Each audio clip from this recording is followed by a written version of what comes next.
Assalamu alaikum. Welcome to my today's class. Do you want to be a fluent speaker and writer of English language? Don't memorize only some conversations.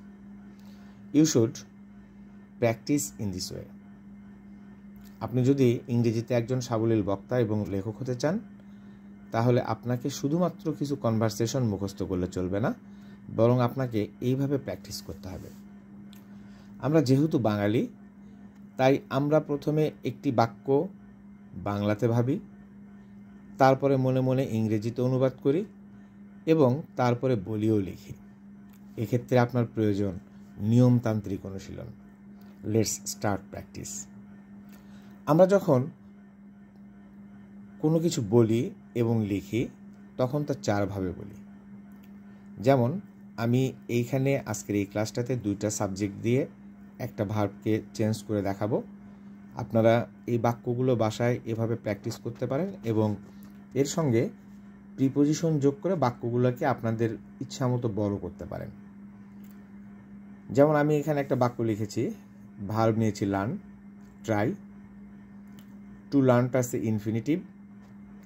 যেমন I try to learn, আমি শিখতে চেষ্টা করি। বাক্যটাকে আমরা নাবোধকে বলতে পারি I do not try to learn, আমি শিখতে চেষ্টা করি না। Do I try to learn, আমি কি শিখতে চেষ্টা করি। Don't I try to learn, আমি কি শিখতে চেষ্টা করি না। তাহলে আপনি এই ক্ষেত্রে কি করবেন, একটি ভার্ব নেবেন এবং দুইটি সাবজেক্ট যেটার অক্সিলারি ভার্ব সম্পূর্ণ আলাদা হবে, আপনি এই রকম দুইটি সাবজেক্ট একটি ভার্ব দিয়ে প্রথমত আগে আপনি প্রেজেন্ট ইনডিফিনিট টেন্সের কিছু বাক্য আপনি প্র্যাকটিস করেন। এখন আপনি এটাকে প্র্যাকটিস করেন অনেক ফাস্ট করার। For example, I try to learn, I do not try to learn. Do I try to learn, don't I try to learn. এবার আমরা থার্ড পারসন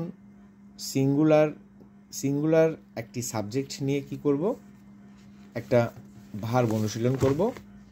তো এই ক্ষেত্রে আমরা সেম ভার্বটাই ইউজ করতে পারি। যেমন হাবোধকে আমি বলছি হি ট্রাইজ টু লার্ন, সে শিখতে চেষ্টা করে। নাবোধক he does not try to learn, সে শিখতে চেষ্টা করে না। প্রশ্নবোধকে does he try to learn, সে কি শিখতে চেষ্টা করে। Doesn't he try to learn, সে কি শিখতে চেষ্টা করে না। এবার আপনি বাক্যগুলো ফাস্ট পড়ার চেষ্টা করুন এবং আপনার প্রনাউন্সিয়েশনটা একটু ক্লিয়ার এবং স্ট্যান্ডার্ড করার চেষ্টা করুন। For example, he tries to learn, he does not try to learn. Does he try to learn, doesn't he try to learn. তো শিক্ষার্থীরা, আজকে এ পর্যন্তই ছিল। আপনারা যদি ইংরেজি ভাষা শিখতে চান তো আপনারা শুধুমাত্র কিছু বাক্য মুখস্থ করবেন না করে আপনারা মোটামুটি গ্রামার ভিত্তিক প্র্যাকটিস করবেন নিয়মতান্ত্রিক ওয়েতে। এবং আমার এই ফেসবুক পেজটাকে আপনারা ফলো দিয়ে রাখবেন। মাঝে মাঝে আমি আপনাদেরকে এরকম আমার ফেসবুক পেজের একটা অধ্যায় আছে কাগজে কলমে ইংরেজি শিখি, আমি এখানে চেষ্টা করব আমি আপনাদের সঙ্গে আপনাদের জানা কিছু বিষয় শুধু একটু নিয়মতান্ত্রিকভাবে আপনাদের সঙ্গে শেয়ার করার, যেন আপনারা উপকৃত হন।